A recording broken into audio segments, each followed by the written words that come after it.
So I have another question about strength. So we've kind of cracked the egg, so to speak, of this strength, power, competence dynamic. But when you think of an inanimate object, like just a physical object, and you try to think of its strength, like what do you like? If you think of steel, for example, what makes steel so strong?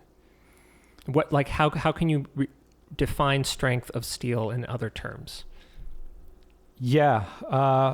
It's hard to define in a positive way. It's really hard to define in a positive way. It's easier to define in terms of what it's not. So, like, for example, one of the ways I think of steel as being strong is that it's how difficult it is to bend, right? Right. It's resistance to change. Right. And when you think of strength, it's often very difficult to describe it in a positive way. Mm-hmm.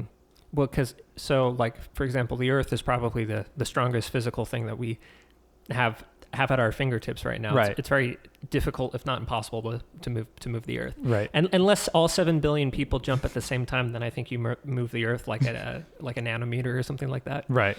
But that'll never happen. But it makes me think of strength of Stoic philosophy, because you mentioned the ability to endure pain. It makes me think of Navy SEALs. Obviously, we've both read Jocko Willink, Extreme Ownership. Yep.